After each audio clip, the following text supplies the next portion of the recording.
அப்பாக்கெல்லாம் ஃப்ரெண்டாக ட்ரை பண்ணாதீங்க. அது என்ன ஆட்டம் அது? சும்மா மாடர்ன் ஐடியா நினைச்சு you can be friendly but you can't be a friend. நீங்க ஃப்ரெண்ட்லியா வேணா பிள்ளைகள்கிட்ட இருக்கலாம், ஃப்ரெண்டா இருக்கவே முடியாது.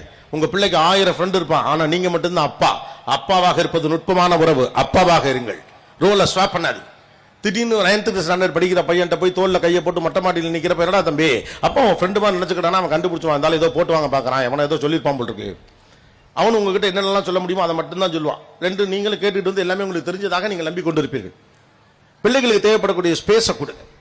ஆக்சுவலா டெக்னாலஜி உலகத்துக்குள்ள நீங்க வந்திருக்கீங்க அப்படின்னா பிள்ளைகளுக்கு எதை அறிமுகப்படுத்த போறீங்க அப்படின்னு உலகத்திலே அதிகமான அளவுக்கு இன்டர்நெட் வழியாக பல்வேறு விஷயங்களை பார்க்கக்கூடிய நாடுகளில் நம்ம முக்கியமான இடத்துல இருக்கும். எல்லார் கையிலும் இப்படி ஒரு போன் இருக்குது. என்ன பார்த்துக்கிட்டு இருக்கோம்னு ஒரு கேள்வி இருக்கு. அன்பார்ச்சுனேட்லா இந்தியாவில் ஒரு பெரிய தப்பான விஷயம் நடந்து போச்சு. டெக்னாலஜியை பயன்படுத்தக்கூடிய ஆட்களாக நாம் இருக்கோம். ஏன்னா முந்தைய தலைவர் ரொம்ப எக்ஸைட் ஆயிருக்கும்.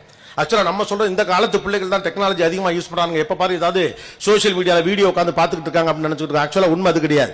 உண்மையா சொல்ல போனா இந்த பிள்ளைகளை விட அதிகமாக சோசியல் மீடியாவில் வீடியோ பார்ப்பது நீங்க தான், பெரியவங்க தான். அதான் உண்மையும் விட. ஏன்னா அவங்களாம் டெக்னாலஜியோட பிறந்தவனுங்க, அவங்களுக்கு இதெல்லாம் எக்ஸைட்மெண்ட்லாம் ஒன்றும் கிடையாது.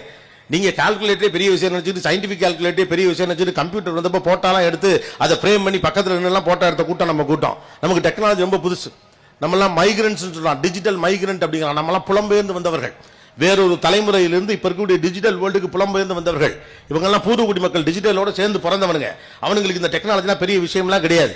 டெக்னாலஜி எதுக்கு யூஸ் பண்ணி அது மேலே பெரிய எக்ஸைட்மெண்ட்லாம் கிடையாது.